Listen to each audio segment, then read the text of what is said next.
ये क्वेश्चन ध्यान से देखिए, अगस्त 2024 का क्वेश्चन है रिसर्च एप्टीट्यूड से, और बड़ा ही प्रैक्टिकल क्वेश्चन है नॉमिनल वेरिएबल से। तो अगर अभी तक डेफिनेशन के रूप में आपने पढ़ा है तो भाई थोड़ा सा और ऊपर जाके आपको एग्जांपल्स भी इसके अच्छे से समझ में आने चाहिए। अलग अलग प्रकार के वेरिएबल होते हैं, नॉमिनल, ऑर्डिनल, इंटरवल, रेशियो, और इनकी डेफिनेशन क्या है, इनके एग्जांपल्स क्या हो सकते हैं, सब कुछ आपको अच्छे से समझ में आना चाहिए। तो फिलहाल नॉमिनल वेरिएबल वो होते हैं जो सब एक बराबर स्तर पे होते हैं, उनमें कोई रैंकिंग नहीं होती।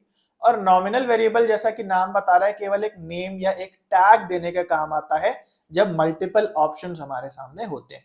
जैसे हमारे यूजीसी नेट के एग्जाम में 4 ऑप्शन आते हैं और ये चारों नॉमिनल वेरिएबल हैं जिनको एक नाम दिया गया है, option number 1, option number 2, option number 3 and option number 4।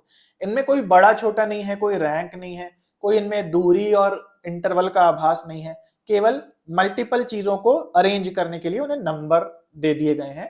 एक प्रकार का नॉमिनल वेरिएबल है ना। और भी कई एग्जांपल्स हैं, देखते हैं ये नॉमिनल वेरिएबल में आते हैं कि नहीं। सबसे पहला है जेंडर। जेंडर क्या होता है? मेल एंड फीमेल, है ना। तो आप बताएं कि क्या मेल और फीमेल अलग अलग कैटेगरीज हैं, है ना, कोई नाम दिया गया है, कोई टैग दिया गया है, या फिर इनमें कोई रैंक भी है, उतार चढ़ाव भी है, ऊंचा नीचा भी कोई है? तो मेल फीमेल में कोई ऊंचा नीचा नहीं है। अगर कोई भी आपने पहले से विचारधारा है तो उसको आप त्याग दें।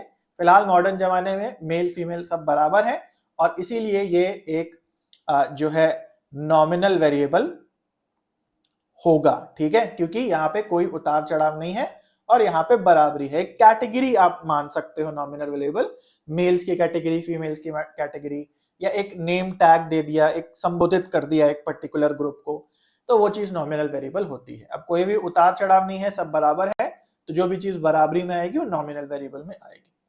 उसके बाद है अनॉयंस लेवल। अनॉयंस लेवल मतलब कोई व्यक्ति कितना परेशान है ना। किसी को आप गुस्सा दिलाएं वो कितना परेशान हो जाता है, कम परेशान, ज्यादा परेशान, और ज्यादा परेशान। अब यहाँ पे लेवल्स हैं, है ना, कम परेशान वाला व्यक्ति नीचे, ज्यादा परेशान वाला व्यक्ति ऊपर। तो अनॉयंस लेवल नहीं होगा क्योंकि इसमें लेवल्स आ रहे हैं। नॉमिनल वेरिएबल में कोई लेवल नहीं होता, सब बराबरी पे होते हैं। उसके बाद अगेन कास्ट आ गया, तो कास्ट में भी सब बराबरी पे है, कोई ऐसा नहीं होता ना कि कोई ऊंची कास्ट कोई नीची कास्ट।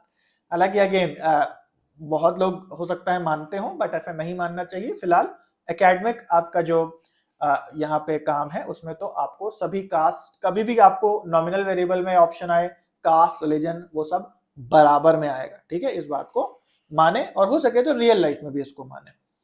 तो ये हमारा कास्ट भी नॉमिनल वेरिएबल में आएगा। ओके, उसके बाद है टेम्परेचर। तो आप सबको पता है टेम्परेचर में उतार चढ़ाव होता है, तो उतार चढ़ाव जहां पे भी आ जाएगा वो ऑप्शन में नहीं आएगा। और अगेन इकोनॉमिक स्टेटस, यानी कोई व्यक्ति कितने रुपए कमाता है, किसका जो इकोनॉमिक स्टेटस है कितना है, अगेन इसमें भी रैंकिंग होती है, तो ये भी नहीं आएगा। तो सही जवाब हमारा हो जाएगा ए सी, यानी कि ऑप्शन नंबर 2। आई होप आपको समझ में आ गया। हमने बहुत अच्छे से अपने कोर्स में सारे के सारे वेरिएबल्स एंड स्केल्स की बात करी है, तो जरूर से डेमो को चेक करें, और पॉसिबली अगर आप अच्छा स्कोर करना चाहते हैं तो जरूर से कंसीडर करें कोर्स को ज्वाइन करने के लिए।